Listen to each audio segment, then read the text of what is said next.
Back in 1993, the World Foundation for Natural Science began to warn the world about the dangers of microwave technology. And today I'm glad to say that I'm joined by scientist and microwave expert Barrie Trower. Barrie, thank you for joining us. It's my pleasure. It really is my pleasure. I understand you have a wealth of experience with microwaves. Can you begin by explaining to us how you began your career in microwave technology? Yes, of course. In 1960, I was in the Royal Navy, and I worked partly with the underwater bomb disposal unit, partly with microwave warfare, and some of the other time with radar. Microwaves were involved in all of those three different areas. So, whilst I was in the Royal Navy, I trained in all aspects of microwave technology. And as anybody will tell you that's been in the forces, the training you receive is second to none. You practice it, you talk about it all day, you sleep it. So since 1960, I have been involved in all aspects of microwave technology. After that, a part of my job, because I had microwave expertise, was to question captured spies during the Cold War, when Russia and America were within seconds of global nuclear war, and microwaves by then were really sophisticated stealth weapons. And a part of my job was to find out from any spies who had been captured what the current knowledge was in that part of the world. Since then, I've taught advanced physics, which of course involves microwave lectures and technology. I was commissioned by the Police Federation to write the safety report on their microwave equipment twice. The last one was the updated one. And I have had a series of papers published, which are all on the internet. And currently, I travel the world free of charge, trying to advise governments, councils, people, royalty, anybody, about the sensible way to use microwaves and not the dangerous way, which involves children, animals being harmed. Thank you. Just for the benefit of people who aren't fully aware, in what walks of life nowadays could you expect to encounter microwaves? Microwaves are used instead of radio waves for all communication systems. Your mobile telephone or cell phone uses microwaves. The microwave towers are almost on every street corner. Along the motorway, you have the emergency services, microwave transmitters. Yeah. Microwaves are now everywhere. And microwaves succeeded radio waves because microwaves will penetrate buildings, that they will go through concrete, brick, anything, whereas radio waves won't. You need an aerial on the roof for radio waves, but for microwaves you don't. They will just go straight through your house. And of course, what people don't understand is if they're going straight through your house, they're also going straight through you. And is that dangerous? We're told by the government that they're safe. Is there scientific proof to show that they're not safe? There are some 8,300 papers, to my knowledge, going back to 1971, where it was proven in government documents that low-level microwaves will cause injury. The main symptom for microwave sickness, it is usually a suppression of the immune system first, followed by neurological problems where the brain is being affected, depression, suicidal tendencies, you will have more colds, more coughs, longer colds, longer coughs. And then at the other end of the line, if you are unfortunate, lymphoblastic leukemia or something in that area. It affects, in order of people, it is always the embryo and children who are affected most seriously and first, followed by women, without being sexist, because they have very complicated hormonal systems that are affected by microwave technology. Then usually the sick and the elderly, and finally fit young men. So there is in fact an established pattern for microwave sickness. And you mentioned cancers. Are we seeing an increase in the number of cancers? Oh yes, nowadays? and going back to your previous question, there is absolute proof. There are, to my knowledge, to date, there are 4 High Court judgments proving that low-level microwaves will cause cancer. There are 12 epidemiological studies showing that people who live around transmitters, particularly within 500 metres, will get more cancer, more neurological and psychiatric illnesses than people who don't. And there are, to my knowledge, 20 if you count my latest one, there are 19 published legal judgments, not high courts, but legal judgments from mayors, councils, magistrates, ordering transmitters to be taken down, where it is believed that they have caused cancer to the local population. So there is lots of proof, and 2 of the epidemiological studies, and by that I mean, for anyone who's not sure of the word, a study for about 10 years, studying all of the doctors' records, all of the populations. 2 of them were carried out by the industry itself on its own product, and its own conclusion was that these microwaves can cause cancer. So there is plenty of proof, government proof, legal proof, research proof. There is enough proof as to win high court cases, and people are. Can I just clarify then? The industry's own research has shown that their product, mobile phones, Wi-Fi, transmitters, cause cancer. Oh, absolutely. It's the most famous one was the ECLOG, known as the ECLOG report. And their conclusion, it was carried out by T-Mobile, and their conclusion was that these microwaves can trigger the cancer promoters and cancer initiators in the body. And the industry's, one of the industry's other research projects showed that microwaves affected children to the point where children would lose sleep, because they can activate the brain. The microwaves can accelerate and activate the brain. And children would lose sleep.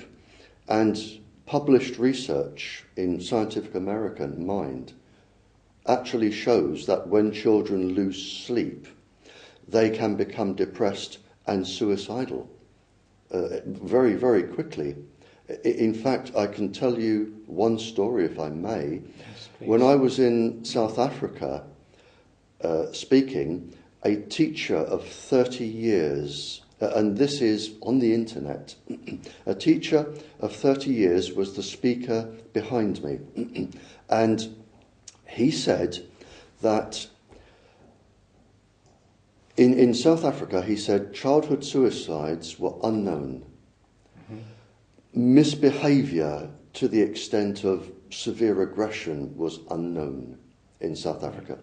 And he said as soon as the transmitter went up near his school, they started to have psychiatric problems with the children.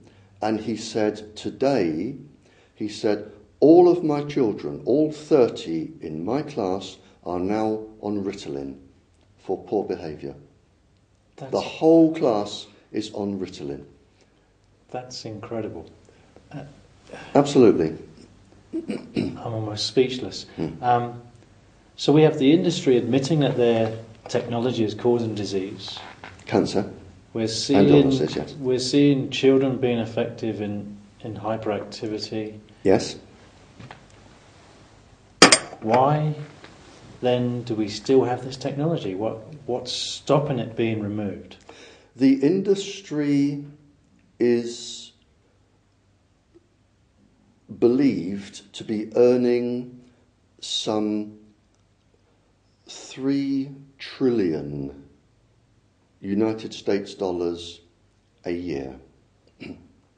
$3,000 billion a year.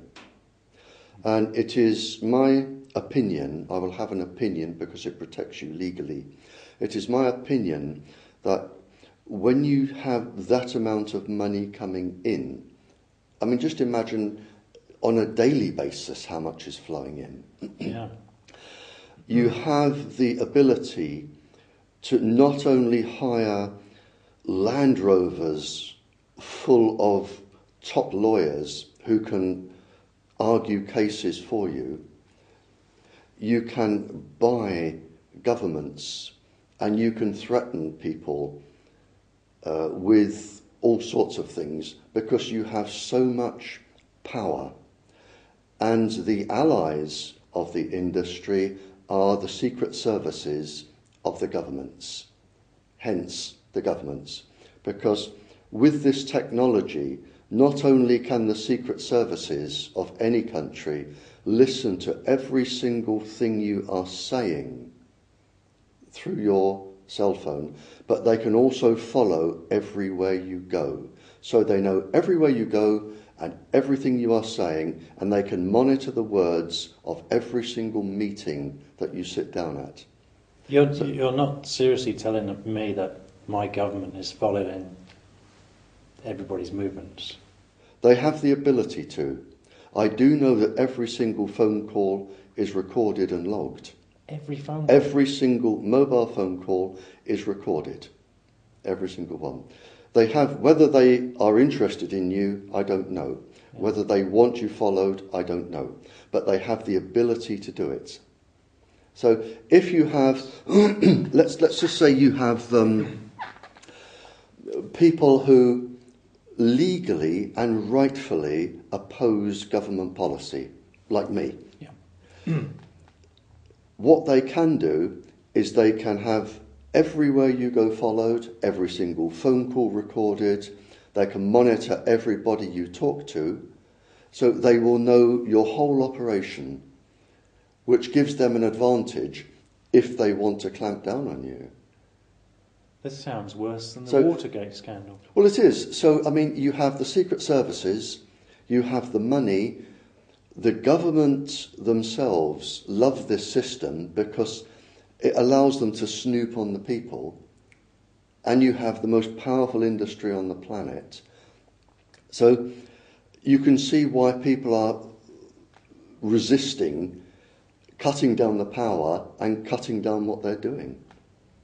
And it's probably worth, we know 3% of populations always become seriously ill from microbes. It may be worth the money and the advantages to the government to lose 3% of the populations for the benefits that they are going to get. 3% of the population of the UK must be quite a large number. Well, it's about 1.8 million. So 1.8 million people will be sacrificed so that they can snoop on everyone and take control of... And take in the money. I mean, a colossal amount of money. If you think just the population of the UK, 60 million people, and we know we have 60 million cell phones. Imagine each cell phone, the bill is just £1 a day. Yeah. That's £60 million somebody is making a day, and the bills will be much higher than that.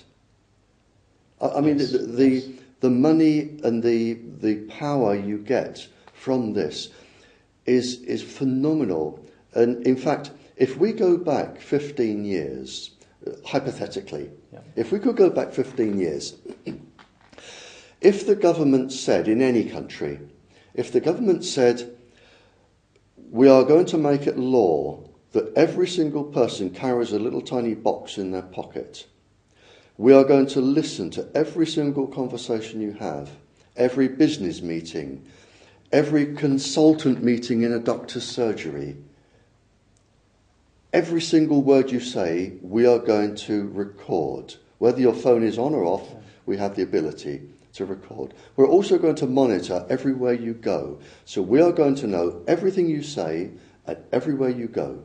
But there is an advantage. Apart from paying us, which you won't like, you do have the ability to push a few buttons and talk to somebody. We will, of course, listen to it. There would have been riots in the streets to say, we are not having this. But the marketing was so clever that it's gone out and people are paying them to do this. I mean, you must admire them, for the cleverness that it's gone out. But this is the problem. And of course, they're addictive. Chemically addictive? Do they cause the release of hormones in the body? They are electrically... The average person works on the lowest level of energy.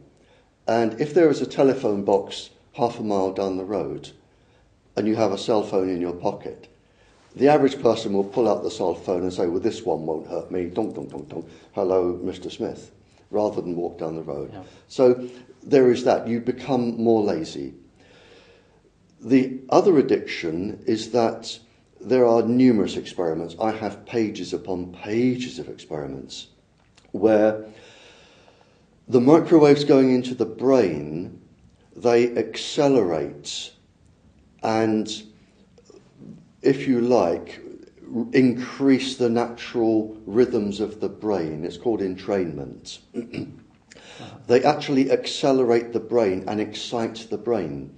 And we know that a child that uses a cell phone for just 2 minutes, the brain is accelerated and not back to normal for 2 hours, around 2 hours afterwards. And that's just for 2 minutes. Now you imagine a child in a playground at a school that spends 20 minutes on the cell phone. The brain is not going to be in a learning state for the rest of that period of the day in the classes. The child is probably going to be hyperactive, misbehave. And a general pain. And a general pain, yep. And is that something you can see on EEG? Oh, yes. You see a change in the brain waves? It is guaranteed. I have pages upon pages of this type of experiment. It's so easy to do that most people in this research area have done it many, many times. And anybody can do this. Just don't expose your brain to any microwave cell phones or anything for a couple of hours. Take an EEG, take one from your heart, an ECG at the same time. Make a call for 10 minutes and take another one. And then see how long it takes your brain to come back to normal. You'll be absolutely amazed. The delta, theta, alpha, beta brainwaves, you'll be amazed how long it takes them to come back to a normal state. Oh, this technology is truly frightening. Really frightening. Well, this is why it's microwave weapons were introduced from the 1950s, 60s, 70s to the present day. And this is another level of proof. They are so effective, if you're not in a hurry to get rid of somebody, they are so effective as a stealth weapon to beam somebody, and this has been done many times, and it's recorded. You can beam people you don't like as a government to give them cancer, breast cancers, neurological illnesses. You can choose what you want them to get. You can choose? Oh, you can choose. You can choose which pulse frequency you want to affect the brain with. You can choose the level of microwave irradiation and the speed that you want them to become ill. Yeah. It really is a perfect stealth weapon, and all you need to do is rent a house opposite someone you want to get rid of, or a group of people you want to get rid of, and just beam them. The most famous case during the Cold War was the Moscow embassy siege, where in Moscow they beamed the entire American embassy and gave them cancer. Did they cause cancers in all the staff, or in a lot of the staff? Or? Most of the staff, most of the children got leukemia. The women developed breast cancer. The gentlemen developed cancers. I think after about 18 months, the entire staff was changed, and then the following 18 months, the entire staff was changed again. And by that time, people realised what was going on, and they found that they were being irradiated by microwaves. And rather than say, oh, isn't this disgusting? What have we sunk to? They thought, isn't this wonderful? Let's develop this for ourselves. And governments today are still perfecting microwave warfare. Still to this day, they're working on the weaponry. Still to this day, 2010, they are still perfecting the pulse frequencies. It's got very, very sophisticated. The pulse frequencies, the how long they can transmit, whether it can be one country to another, bouncing the microwaves off the ionosphere. So you don't even have to be in the same country. Bouncing the microwaves off the ionosphere, a lot of people won't have heard of this technology. You're talking about the HAARP. If you have a super transmitter, the microwaves, if you beam them, it's only a simple basic trigonometry. Yeah. But let's say I want to bring economic ruin to a country that grows all of the world's wheat. Right. Okay. All I have to do is beam microwaves up to the ionosphere, which is like an invisible cloud around the planet, an ion cloud around the planet. The microwaves going up at a set angle will reflect off down onto this country. And if I continuously beam the wheat in this field, or the cattle, or the sheep, I can reduce the immune system of the plants so that they won't be healthy and they will die, and I can stunt their growth, and I can bring economic ruin to that country. I can harm all of the animals, the cows, the sheep. It's so easy to do. You only have to push a button, and you can bring economic ruin to a country. Which countries have this technology already available? Is it all the countries in the world, or just a couple of them?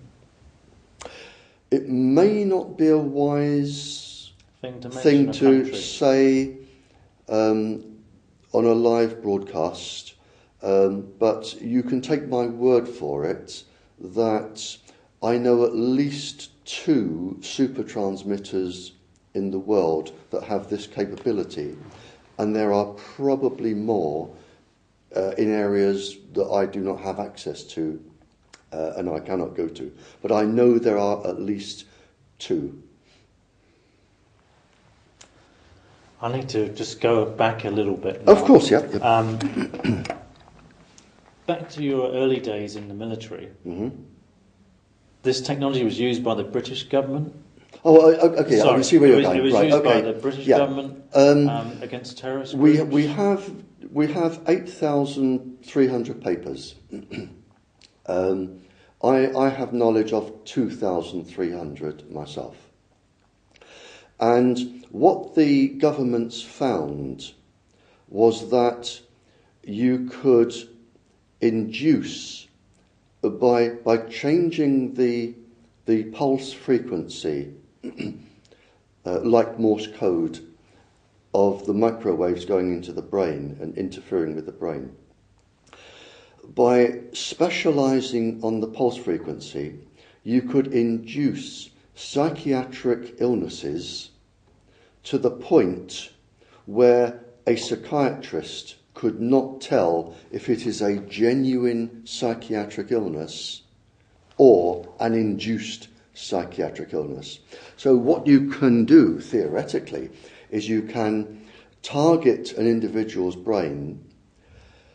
They may have auditory hallucinations where they hear things, which is actually quite common with microwaves, or show signs of schizophrenia. For instance, 6.6 pulses a second can induce severe sexual aggression in men. So you could induce somebody to commit a really horrific sexual rape.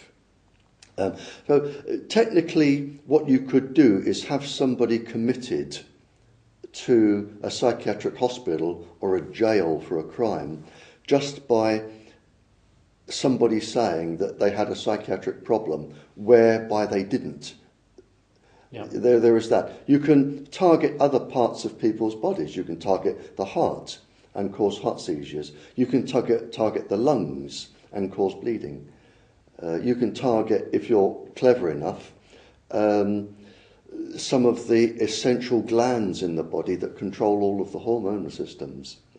So if you have dissidents or people that you don't like as a government, it's very, very easy these days to irradiate them and either have them wind up in jail or in a psychiatric hospital. And of course, there is no comeback on you. Yeah. Now, these weapons that the governments have and are still using, are they more powerful than, for example, the Wi-Fi I might have in my front room, or my cordless phone, or a mobile phone transmitter? No, in fact, they're actually, the power is slightly less. Less? The power is slightly less. The difference is, where you might use Wi-Fi, you might go in after work and do a couple of hours and then leave. And the Wi-Fi is going out in all directions. Here, they are targeting you probably with a beam. And Right. it is on you all day. It can follow you everywhere you go, and it can target you when you're asleep as well. So you're really getting a concentrated dose. It's a bit like putting the light on in your house and sitting with the light, or have somebody follow you with a searchlight and beaming the searchlight on you all the time. So there is a difference between that. But in fact, the power can be less. It just takes longer. So I would imagine then that the devices we have in our houses nowadays are extremely dangerous.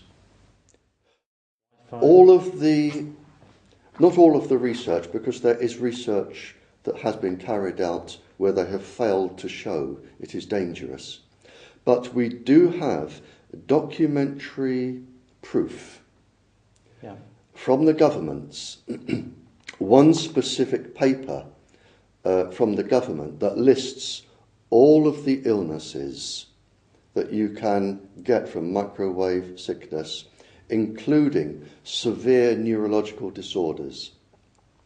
We have a government document that actually says this needs to be kept secret from the Western governments because it will affect the efficiency of the military, the weapons industry, and it will also affect industrial profit. We have the government telling us that This is dangerous? This is the United States Defense Intelligence Agency advising the Western governments to keep this secret so that they can protect industrial profit and military functions. Because, I mean, if you're in the military and a lot of people do start developing tumours, you could start suing because the equipment you're using is not safe. So to avoid that and to protect the industrial profit, they put this document out. Going back a little bit to children now, if we can just move away from the military. We'll move away from the military for a while. Why are children more at risk? Are they more at risk? Yeah, as I said earlier, that it's always the children that suffer first. A lot of people make the mistake in believing that children are small adults. And unlike medication, where you have an adult dose and a children's dose, with microwaves, there is the adult dose, but there is no known safe dose of microwave irradiation anywhere in the world published for a child. And the reason is, and embryos are a special case after this, if you wish to ask about embryos. If we look at the average infant in school, or small child in school, and I'll only concentrate on just a couple of areas of the body. Yeah. The immune system of a child has soft bones, so the microwaves penetrate the bones, no trouble at all. And microwaves are attracted to water, which is most of what bone marrow is. The immune system of a child takes 18 years to develop. And the first thing we know from microwave irradiation is that it attacks the immune system. So with children who are not small adults, they are neurologically and physiologically immature adults. The immune system of children is being damaged before it is anywhere near up and running. The nervous system that runs through the body has 122 layers of protein. There's a system of protein synthesis that lays 122 layers around the nervous system. It takes 22 years for this to fully develop. So all through a child's development, what you have is the microwaves affecting the protein synthesis of this system. Now, goodness only knows what's going to happen. We are probably going to get an epidemic of the muscular dystrophy type diseases later on in life for these children because of a damaged myelin sheath or insulating coating around their nervous systems. The other, what I think is the most serious aspect of a child's development, excuse me, there are experiments that show the ovarian follicles in young girls. Now, unlike boys who produce sperms as and when they're required on a daily basis, young girls are born with all of the 400 eggs they are going to need to develop into fully blown eggs and children. Now, we know that microwaves affect the ovarian follicles and can affect the ovarian eggs. We know that the microwaves, there are papers on this, can cause genetic damage.